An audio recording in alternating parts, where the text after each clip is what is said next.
আসসালামু আলাইকুম। আমি কামরুল হাসান। আমার ইউটিউব চ্যানেল ও Facebook page learning with Kamrul Hasan থেকে সবাইকে স্বাগত জানাচ্ছি।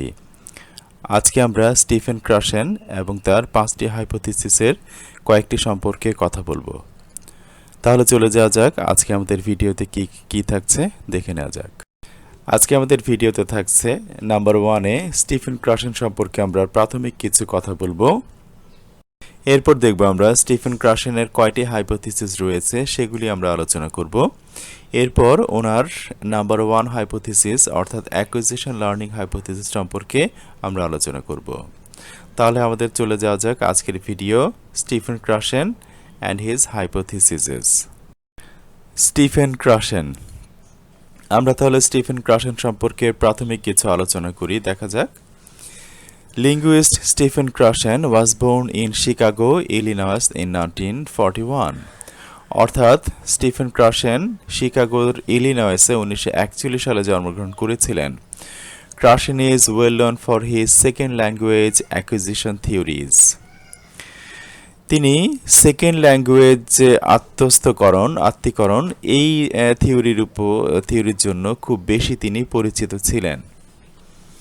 According to Dr. Kathy Escamilla and Elizabeth Grassi of the University of Colorado, অর্থাৎ কলোরাডো ইউনিভার্সিটির ডক্টর ক্যাথি এসকিমিলা এবং এলিজাবেথ গ্রাসি ওনাদের তথ্য অনুসারে, ওনাদের মত অনুসারে কি বলছে? Krashen was a close follower of the works of linguist Noam Chomsky. অর্থাৎ ওনারা বলছেন যে ওনাদের মত অনুসারে ক্রাশেন ছিল কি follower of the works of linguist Noam Chomsky. অর্থাৎ তিনি নোয়াম চমস্কির খুব বেশি ফলোয়ার ছিলেন, বেশি সমর্থক ছিলেন। অর্থাৎ তিনি নোয়াম চমস্কির খুব কাছের একজন, খুব ঘনিষ্ঠ একজন ফলোয়ার ছিলেন এবং ওনাকে খুব বেশি তিনি ফলো করতেন। Krashen was a close follower of the works of linguist Noam Chomsky. অর্থাৎ নোয়াম চমস্কি যা করেছিলেন, যা বলেছিলেন তার তিনি একনিষ্ঠ সমর্থক এবং একনিষ্ঠ একজন ক্লোজ ফলোয়ার তিনি ছিলেন। Krashen developed his theories based of Chomsky's concept of language acquisition. অর্থাৎ ক্রাশেন ফলো করছেন কাকে? ক্রাশেনের থিওরিটা, ক্রাশেনের মতবাদ কিসের উপর ভিত্তি করে অবস্থিত? সেটি হচ্ছে কি চমস্কির যে কনসেপ্টগুলো ছিল, চমস্কির যে মতবাদগুলো ছিল তার উপর ভিত্তি করেই তার কনসেপ্টগুলি প্রতিষ্ঠিত। অর্থাৎ চমস্কি ল্যাঙ্গুয়েজ অ্যাকুইজিশনের যেই মতবাদগুলো দিয়েছিলেন তার উপরে ক্রাশেনের মতবাদটা, ক্রাশেনের এই থিওরিটা অবস্থিত, সেটি এখানে বলা হচ্ছে। ক্রাশেনের 5টি হাইপোথিসিস ছিল, সেগুলি কি? His theories are broken into 5 hypotheses. অর্থাৎ ওনার 5টি হাইপোথিসিসে বিভক্ত ছিল। That create a framework for teaching a second language. অর্থাৎ এটি এই 5টি হাইপোথিসিস একটি কাঠামো তৈরি করে সেকেন্ড ল্যাঙ্গুয়েজ অ্যাকুইজিশনের জন্য। অর্থাৎ সেকেন্ড ল্যাঙ্গুয়েজ আমরা শেখার জন্য যে একটি কাঠামো দরকার, তার এই 5টি হাইপোথিসিস সেই কাঠামোটাই তৈরি করে দিচ্ছে। সেই হাইপোথিসিসগুলো কি কি একটু দেখে নেই। The number 1, the acquisition learning hypothesis. Number 2, the monitor hypothesis. Number 3, the natural order hypothesis. Number 4, the input hypothesis. Number 5, the affective filter hypothesis. অর্থাৎ এই হচ্ছে ওনার 5টি হাইপোথিসিস। অ্যাসকিমিলা অ্যান্ড গ্রাসি এই হাইপোথিসিসগুলোর গুরুত্ব বর্ণনা করছেন। তাহলে ওনারা কি বলছেন? These hypotheses lay the foundation for the communication-based teaching strategies that have become popular with many instructors today. অর্থাৎ এই হাইপোথিসিসগুলো একটি ফাউন্ডেশন তৈরি করে দেয় for the communication-based teaching strategies. অর্থাৎ আমরা কমিউনিকেশন বেসড যেই টিচিং স্ট্র্যাটেজি, অর্থাৎ আমরা যেই কমিউনিকেশন অর্থাৎ যোগাযোগ, আমাদের কথোপকথন, সেই যে ভিত্তিটা বাস্তবিক জীবনে আমাদের যে প্রয়োগটা, অর্থাৎ যেভাবে আমরা প্রয়োগ করে শিখতে পারি অথবা শিখে প্রয়োগ করতে পারি, সেটাকে বলা হচ্ছে কমিউনিকেশন বেসড। তো আমরা শিখে বসে রইলাম, আমাদের যেমন স্ট্রাকচারাল সিলেবাস, স্ট্রাকচারাল মেথড, সেটি নয়। আমরা এখানে শিখলাম এবং ব্যবহার করলাম, অথবা শিখতে ব্যবহার করতে করতে শিখলাম, সেটিকে বলা হচ্ছে কমিউনিকেশন বেসড টিচিং। তো এই হাইপোথিসিসগুলি কি করছে, এই কমিউনিকেশন বেসড টিচিং স্ট্র্যাটেজিটার একটি ভিত্তি তৈরি করে দিয়েছে, দ্যাট হ্যাভ বিকাম পপুলার, এটি অত্যন্ত জনপ্রিয় হয়ে গেছে উইথ মেনি ইনস্ট্রাক্টরস টুডে, অর্থাৎ বিভিন্ন শিক্ষকের কাছে, ইনস্ট্রাক্টরদের কাছে এটি অত্যন্ত, যারা সেকেন্ড ল্যাঙ্গুয়েজ শিক্ষা দেয় তাদের কাছে এটি অত্যন্ত জনপ্রিয় হয়ে গেছে। এটি কি বলছেন, অ্যাসকেমিলিয়া অ্যান্ড গ্রাসি। তাহলে আমরা ওনার যে প্রথম হাইপোথিসিসটি রয়েছে সেটি আমরা একটু দেখি এবার। ক্রাশেনের প্রথম hypothesis, acquisition learning hypothesis. Krashen believes that language acquisition and language learning are two very distinct separate things. অর্থাৎ তিনি মনে করতেন এই ল্যাঙ্গুয়েজ অ্যাকুইজিশন অর্থাৎ আত্মীকরণ এবং ল্যাঙ্গুয়েজ শিক্ষা দুটি টোটালি ভিন্ন বিষয়। অ্যাকর্ডিং টু হ্যারেল অ্যান্ড জর্ডান, অর্থাৎ হ্যারেল এবং জর্ডানের তথ্য অনুসারে Krashen believes that the distinction between the two are vital in supporting students' gradual acquisition of fluency in a new language.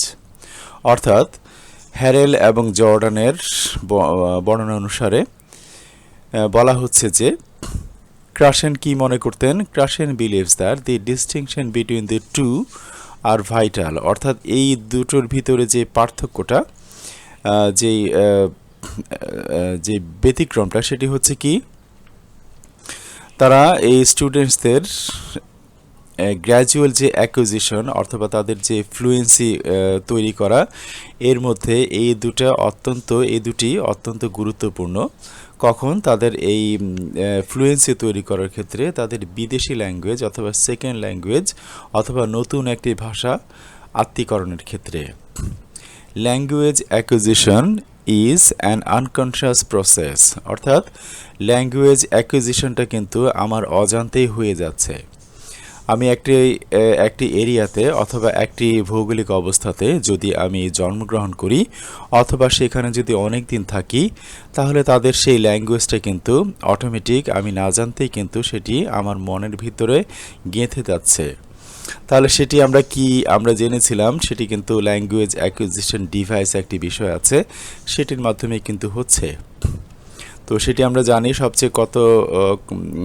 কখন সবচেয়ে ভালো কাজ করে, সেটি 1 থেকে 12 বছর পর্যন্ত। তারপরে যে কাজ করে না সেরকম কিন্তু অনেকে তথ্য কিন্তু দেননি। তো সেটি এখানে বলছেন যে ল্যাঙ্গুয়েজ কিন্তু আনকনশাসলি কিন্তু আমরা আত্মীকরণ করে ফেলছি। হোয়ার ল্যাঙ্গুয়েজ ইন নেচারালি অ্যাকোয়ার্ড, অর্থাৎ যেখানে আমরা স্বাভাবিকভাবে আমাদের প্রাকৃতিক পরিবেশে আমরা ল্যাঙ্গুয়েজটা গ্রহণ করি, and when language is used meaningfully, এবং আমরা যখন এই ল্যাঙ্গুয়েজটাকে আমরা বুঝে ব্যবহার করি। It follows a similar pattern to the development and understand of the first language, অর্থাৎ প্রথম ল্যাঙ্গুয়েজ, আমি একটু আগে বলেছিলাম, আমরা ফার্স্ট ল্যাঙ্গুয়েজ অর্থাৎ আমাদের মাতৃভাষা শেখার ক্ষেত্রে যেই স্ট্রাকচারটা ব্যবহৃত হয়, যেই প্যাটার্নটা ব্যবহৃত হয়, যে প্যাটার্ন উৎপন্ন হয়, প্যাটার্নে এটি তৈরি হয়, আমরা শিখি, এই সেকেন্ড ল্যাঙ্গুয়েজটাও কিন্তু একইভাবে আমাদের শেখা হচ্ছে। সেই তথ্যই কিন্তু আজকে আমাদের অ্যাকুইজিশন লার্নিং হাইপোথিসিসে আমাদের স্টিফেন ক্রাশেন আমাদেরকে দিচ্ছেন। A child born in an American home to English speaking parents subconsciously learns the English language through language acquisition, অর্থাৎ এখানে বলা হচ্ছে একটি বাচ্চা যদি আমেরিকান একটি বাড়িতে জন্মগ্রহণ করে, সে কিন্তু অটোমেটিকলি ইংলিশ কিন্তু শিখে যায়। তো কিভাবে, তাদের বাবা মা কিন্তু ইংরেজি কথা বলে, তো তার যেই ল্যাঙ্গুয়েজ অ্যাকুইজিশন ডিভাইস আমরা শিখেছি। আপনারা কেউ যদি ল্যাঙ্গুয়েজ অ্যাকুইজিশন ডিভাইস সম্পর্কে না জানেন, আমার সেই ভিডিওগুলি দেখে নিতে পারেন। তো আমি বিস্তারিত কিন্তু ল্যাঙ্গুয়েজ অ্যাকুইজিশন ডিভাইস নিয়ে আলোচনা করেছি। অর্থাৎ তার বাবা মার কাছ থেকে সে কথা আদান প্রদান এবং কথা শোনার মাধ্যমে কিন্তু সে সুন্দরভাবে ইংলিশ ল্যাঙ্গুয়েজটি কিন্তু সে অ্যাকোয়ার করলো, অর্থাৎ তার অ্যাকুইজিশন হয়ে গেল। It develops through meaningful interactions with native speakers. তো সেটি আমি বলছিলাম একটু আগে যে এটি এটি ডেভেলপ হয়ে যায় কিভাবে, মিনিংফুল ইন্টারাকশনের মাধ্যমে। তার যে স্বজাতি আছে একই ভাষায় কথা বলে তাদের সাথে কথা বলতে বলতে এই বিষয়টি কিন্তু তার স্পিকিং এবং ভাষার কিন্তু তার উন্নতি ঘটে। ইন এ স্কুল সেটিং, অর্থাৎ স্কুলে কি কোন সেটিংয়ে কিভাবে কি হয়, this would include a native speaking student. স্কুলে দেখা যাচ্ছে যে একই সাথে আমরা কথা বলি, দেখা যাচ্ছে যে আমিও বাংলা বলি, আরও একটি বাচ্চা বাংলা বলছে, তো সেখানে তারা ইংরেজি বলবে। আমার মাতৃভাষা বাংলা, তারও মাতৃভাষা বাংলা, কিন্তু সে সেকেন্ড ল্যাঙ্গুয়েজ ইংরেজি শিখতে এসেছে। একইভাবে বলা হচ্ছে and a native speaking Spanish speaking student learning English as a second language, অর্থাৎ বাচ্চাটি সেকেন্ড ল্যাঙ্গুয়েজ হিসেবে ইংরেজি শিখতে এসেছে, তার প্রথম ভাষা হচ্ছে এখানে স্প্যানিশ। তারা engaging in conversation on the playground during recess, অর্থাৎ তারা এখানে এঙ্গেজ হচ্ছে কোথায়, কনভারসেশনে, ইংরেজিতে কথা বলার একটি কনভারসেশনে, অর্থাৎ কথোপকথনে তারা একটি খেলার মাঠে তারা তারা এখানে এঙ্গেজড হয়ে যাচ্ছে। কিসে? যখন তাদের একটু অবসর থাকে, একটু ছুটি থাকে তখন। Grammar rules are not a main focus in language acquisition, অর্থাৎ বাচ্চাটি কি শিখলো, সেখানে গ্রামার সঠিক হলো কি হলো না, কিভাবে প্রয়োগ করতে পারলো, সেটি কিন্তু দেখা হয় না। আমরা বরাবরের মতোই বিভিন্ন ল্যাঙ্গুয়েজ অথবা বিভিন্ন সিলেবাস এবং বিভিন্ন মেথডে আমরা দেখে এসেছি যে বাচ্চা কি বলে ইংলিশ স্পিকিংয়ের ক্ষেত্রে অথবা সেকেন্ড ল্যাঙ্গুয়েজ অ্যাকুইজিশনের ক্ষেত্রে বাচ্চা কি বলছে, তো কখনোই তাকে কিন্তু ইন্টারাপ্ট করা হয় না, এতে তার ফ্লুয়েন্সি বৃদ্ধি পায়। এখানেও কিন্তু সেই গ্রামার রুলসটার কথা কিন্তু প্রাধান্য দেওয়া হচ্ছে না। সে কি বলছে, কতটুকু সে আয়ত্ত করছে। আমরা কিন্তু যখনই একটা ল্যাঙ্গুয়েজ আয়ত্ত করি আমরা কিন্তু গ্রামারের চিন্তাটা সহজে করি না। একটা জিনিস চিন্তা করবেন যে আমরা বাঙালিরা আমরা বাংলা ভাষা শিখছি, কিন্তু যখন বাংলা গ্রামার আমরা শিখতে যাই, বাংলা গ্রামার পড়তে গেলে দেখা যাচ্ছে যে এই গ্রামারটা কিন্তু ইংরেজি বা অন্যান্য গ্রামারের চেয়ে অনেক কঠিন, কিন্তু আমরা বাংলা ভাষা কিন্তু শিখে ফেলেছি। তো আমরা কিন্তু বাংলা গ্রামার চিন্তা করে কিন্তু শিখিনি কখনো। সেই বিষয়টি এখানেও একই রকম বলা হচ্ছে যে grammar rules are not main focus in language acquisition. তারা শিখে যাচ্ছে কিন্তু গ্রামারের রুলসটা কিন্তু এখানে মেইন বিষয় নয়। আমরা এতক্ষণ ল্যাঙ্গুয়েজ অ্যাকুইজিশন কী হয়, কিভাবে হয়, তার বিষয়গুলি আমরা দেখছিলাম। অর্থাৎ আমরা শুরুতেই বলেছিলাম, ক্রাশেন বলেছিলেন ল্যাঙ্গুয়েজ লার্নিং এবং অ্যাকুইজিশন কিন্তু দুটি আলাদা বিষয়।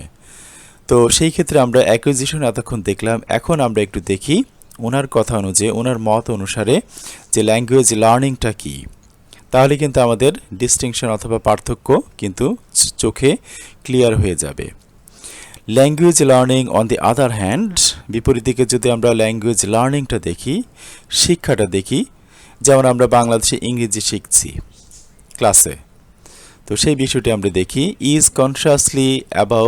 কনশাসলি learning about a language through formal instructions, অর্থাৎ আমাদের একটি আনুষ্ঠানিক ইনস্ট্রাকশনের মাধ্যমে ল্যাঙ্গুয়েজটা আমরা শিখি। আমরা স্কুলে গেলে বাচ্চাকে গ্রামার শিখাই, ভোকাবুলারি শিখাই, ট্রান্সলেশন শিখাই, একটা কিছু করতে বলি, সুস্পষ্ট স্পেসিফিক ইনস্ট্রাকশন দেয়, সেটি এখানে বলা হয়েছে। Language learning also includes learning about the rules of A language, অর্থাৎ সেই গ্রামারের কথায় বলা হচ্ছে স্ট্রাকচারাল যে বিষয়গুলো, আমাদের সেই স্ট্রাকচারাল সিলেবাসের কথা এখানে আসছে, যে আমরা সেই সিলেবাস তৈরি করে দিই। ওই যে ইনস্ট্রাকশনের কথা বলছিলাম একটু আগে আমি আলাপ করছিলাম যে language learning through formal instruction. So আমাদের সরকার থেকেই আমরা যখন ছোট ছিলাম সেই গ্রামার ট্রান্সলেশন মেথড ছিল, ইনস্ট্রাকশন দেওয়া হতো সরকার থেকে, আমাদের বইগুলো এসেছিল সেরকম। এখন কিছুটা কমিউনিকেটিভের দিকে চলে যাচ্ছে। তো language learning also includes learning about the rules of A language. তো আমরা সেই স্ট্রাকচার শিখতাম, রুলস শিখতাম। তো সেটি এখানে বলা হচ্ছে ল্যাঙ্গুয়েজ লার্নিং কি, এর ভিতরে অনেকগুলি রুলসও শিখতে হয়।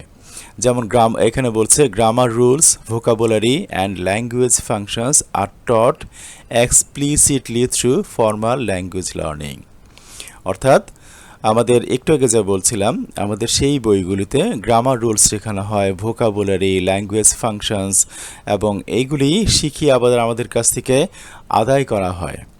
তো সেটি থ্রু ফর্মাল ল্যাঙ্গুয়েজ লার্নিং, আমাদের যে ফর্মাল আনুষ্ঠানিক যে আমরা ল্যাঙ্গুয়েজটা শিখছি, ইংরেজির কথায় আমাদের বাংলাদেশে বলছি, ল্যাঙ্গুয়েজটা যে আমরা শিখছি সেটি আমরা এই আনুষ্ঠানিকতার মাধ্যমে কিন্তু আমরা শিখছি, সেটি এখানে বলা হচ্ছে। তো এটি কে বললেন? Richardson Rogers, 2001।